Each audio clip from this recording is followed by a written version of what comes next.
छात्र संघ चुनावों को मुख्यधारा की राजनीति की पहली सीढ़ी माना जाता है। वर्तमान में देश के कई ऐसे पॉलिटिशियन हैं जो अपने कॉलेज के दिनों में स्टूडेंट यूनियन के प्रेसिडेंट या स्टूडेंट लीडर रहे हों। राजस्थान की बात करें तो राजेंद्र राठौड़ से लेकर हनुमान बेनीवाल तक, मुकेश भाकर से लेकर रविंद्र भाटी तक सभी स्टूडेंट पॉलिटिक्स में रहे हैं। इन छात्र संघ चुनावों में एक यूनिवर्सिटी का नाम मुख्य रूप से आता है। जी हाँ, हम बात कर रहे हैं जय नारायण व्यास यूनिवर्सिटी यानी जेएनवीयू की। आज के वीडियो में हम जेएनवीयू के शुरुआत से लेकर वर्तमान तक के छात्र संघ अध्यक्षों के बारे में आपको बताएंगे। वीडियो शुरू करने से पहले आप हमारे चैनल राज टाइम्स को सब्सक्राइब जरूर करें ताकि आप ऐसे वीडियोस मिस नहीं करें। जेएनवीयू की स्थापना साल 1962 में हुई थी। शुरू में यहाँ चुनाव अमेरिकी प्रेसिडेंट की तर्ज पर होते हैं, यानी कि सभी छात्र एक कक्षा प्रतिनिधि को चुनते थे और वो कक्षा प्रतिनिधि अगले अध्यक्ष का चुनाव करते थे। इसके लिए अध्यक्ष को कक्षा में विभिन्न मुद्दों पर सीधी डिबेट करनी होती थी। पहले ही साल के.एन. भंडारी अध्यक्ष बने। वर्ष 1970 तक अमेरिकी राष्ट्रपति की तर्ज पर ही चुनाव होते थे। के.एन. भंडारी के बाद राजेंद्र कुंभट, चंद्रराज सिंघवी, मघराज कल्ला, शिवदान सिंह भाटी व शंभू सिंह खेतासर साल 1970 तक अध्यक्ष रहे। यहाँ तक अध्यक्ष कक्षा प्रतिनिधियों के थ्रू छूने जाते थे। साल 1970 में जुगल काबरा पहले प्रेसिडेंट बने जो वोटों के आधार पर निर्वाचित हुए थे। इसके बाद साल 1988 तक महेंद्र सुराणा, पन्ने सिंह, राजकुमार ओझा, सज्जन सिंह, मेघराज लोहिया अध्यक्ष रहे। 1974 में पन्ने सिंह ने ही पूर्व सीएम अशोक गहलोत को हराया था। इस बीच इमरजेंसी और अन्य कारणों से चुनाव पर रोक लगी। साल 1990 में जेएनवीयू में एक बार फिर से छात्र संघ चुनावों की शुरुआत होती है। यहाँ तक आते आते छात्र संघ के चुनाव बहुत ज्यादा खर्चीले और हिंसक हो गए थे। अब तक छात्र संघ चुनाव राजनीति में डायरेक्ट एंट्री का विकल्प बन चुके थे। छात्र अपना वर्चस्व दिखाने के लिए धनबल और बाहुबल दोनों का प्रयोग करने लगे थे। इस साल का चुनाव जालम सिंह रावलोत ने एबीवीपी की टिकट से जीता।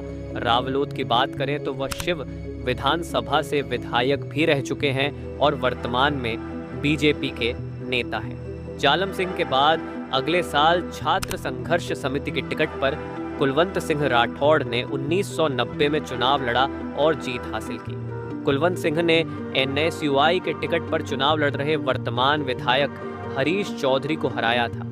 हरीश चौधरी ने फिर से अगले साल ताल ठोकी और इस बार उन्होंने जीत हासिल की।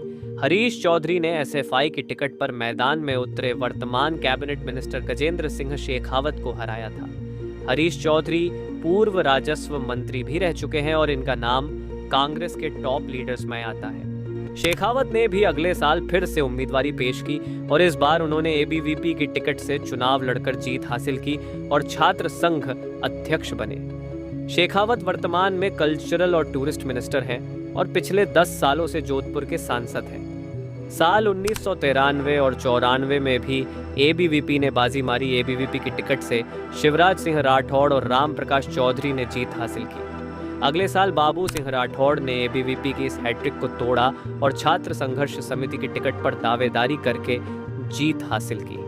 बाबू सिंह राठौड़ वसुंधरा राजे के करीबी माने जाते हैं और वर्तमान में शेरगढ़ विधानसभा से विधायक हैं। साल 1996 में एबीवीपी ने अरुण आचार्य को मैदान में उतारा। अरुण आचार्य ने इस बार जीत हासिल करके पिछले 7 सालों से चले आ रहे जाट राजपूत अध्यक्ष के सिलसिले को तोड़ा। आचार्य के बाद अगले साल एनएसयूआई ने फिर से वापसी की और विनोद भगासरा जेएनवीयू के छात्र संघ के अध्यक्ष बने। साल 1998 में छात्र संघर्ष समिति की टिकट पर चुनाव लड़कर गजेंद्र सिंह राठौड़ ने जीत हासिल की और अध्यक्ष पद पर नियुक्त हुए। अगले साल 1999 में एसएफआई ने पहली बार इलेक्शन जीता और अध्यक्ष बने ओम प्रकाश खदाव। खदाव ने ही पहली बार एसएफआई का जेएनवीयू में खाता खुलाया था। खदाव के बाद वर्ष 2000 में कैलाश बेड़ा ने एबीवीपी की टिकट से मैदान में ताल ठोकी और चुनाव जीतकर जेएनवीयू के प्रेसिडेंट बने। अगले वर्ष 2001 में फिर से एबीवीपी ने बाजी मारी और जितेंद्र सिंह राठौड़ को प्रत्याशी बनाकर चुनाव जिताया। वर्ष 2002 में एबीवीपी एक बार फिर हैट्रिक पर थी।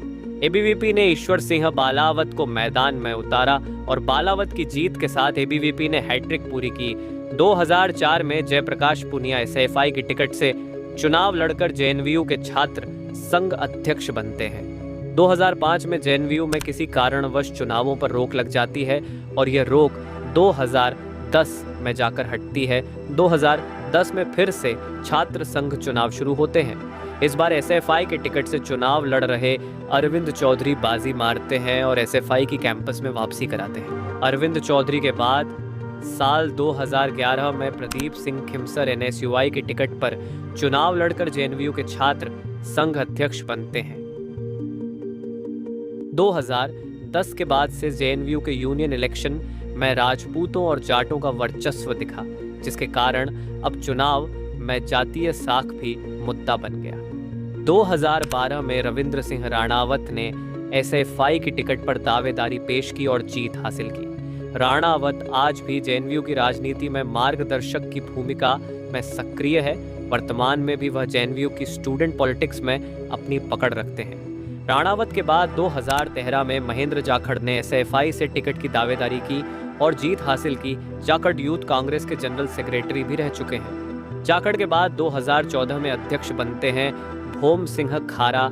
जेएनवीयू के छात्र संघ अध्यक्षों की सूची भोम सिंह खारा के नाम के बिना अधूरी है।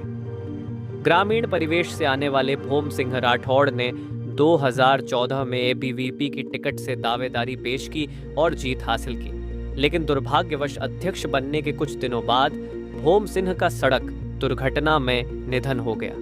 भोम सिंह खारा आज भी नए छात्र नेताओं के आदर्श हैं और जेएनवीयू में उनका नाम बड़े सम्मान के साथ लिया जाता है।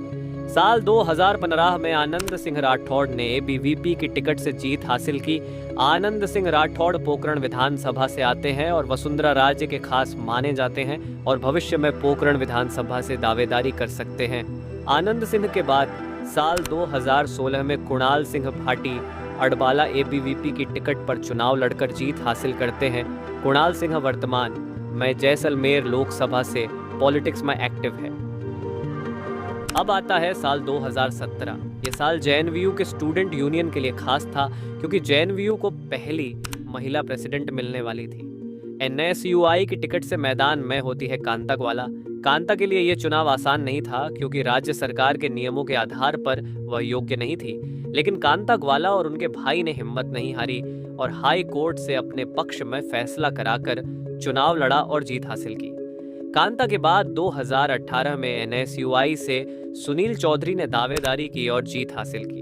सुनील अशोक गहलोत के बेटे वैभव गहलोत के खास माने जाते हैं और यूथ कांग्रेस में अच्छी पकड़ रखते हैं। सुनील ने एबीवीपी के मूल सिंह सेतरावा को करीबी मुकाबले में पराजित किया था। सुनील भी जेएनवीयू की राजनीति में आज भी एक्टिव है। 2019 में फिर से छात्र संघ चुनाव होते हैं। इस बार का चुनाव ऐतिहासिक होने वाला था। एक तरफ यहाँ एनएसयूआई ने हनुमान तड़ को मैदान में उतारा था, तो वही एबीवीपी ने रविंद्र भाटी का टिकट काटकर त्रिवेंद्र पाल सिंह को मौका दिया था।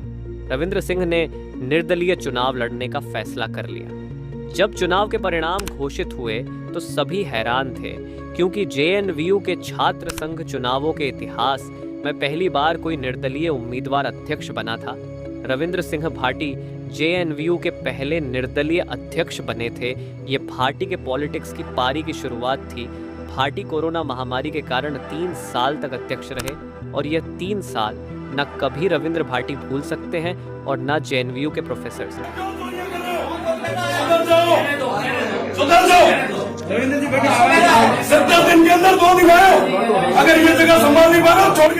भाटी ने इन सालों में जेएनवीयू हेड ऑफिस से लेकर विधानसभा तक का घेराव किया। भाटी की बेबाक मायड़ भाषा ने पूरे देश में भाटी की अलग पहचान बनाई। भाटी वर्तमान में शिव विधानसभा से लोकप्रिय विधायक है। कोरोना महामारी के बाद साल 2022 में फिर से छात्र संघ चुनाव शुरू हुए। एबीवीपी ने राजवीर बांटा को तो वहीं एनएसयूआई ने हरेंद्र चौधरी को मैदान में उतारा। अरविंद सिंह भाटी भी एसएफआई की टिकट पर चुनाव में कूद गए। इस बार भी मुकाबला टक्कर का होने वाला था क्योंकि अरविंद सिंह को रविंद्र भाटी का समर्थन था। चुनाव के नतीजे घोषित हुए और एक बार फिर भाटी के सहयोगी अरविंद सिंह ने जेएनयू फतेह कर लिया था। 2023 में विधानसभा चुनावों और लिंगदोह कमेटी की सिफारिशों का हवाला देते हुए पूर्व सीएम अशोक गहलोत ने छात्र संघ चुनावों पर रोक लगा दी। विधानसभा चुनाव के बाद इस साल छात्र नेताओं को उम्मीद है कि राज्य सरकार छात्र संघ चुनाव फिर से शुरू करेगी, लेकिन वर्तमान परिस्थितियों में इस बार भी छात्र संघ चुनाव शायद ही पूर्ण होंगे। इस बात भी प्रेसिडेंट पोस्ट के लिए कई युवा नेता मैदान में है। अब देखने वाली बात होगी कि अगर छात्र संघ चुनाव हुए तो कौन बाजी मारता है। आप किस नेता को इस बार अध्यक्ष देखना पसंद करते हो, हमें कमेंट बॉक्स में जरूर बताएं। आज के वीडियो के लिए इतना ही। वीडियो पसंद आए तो लाइक जरूर करें और चैनल को सब्सक्राइब जरूर करें।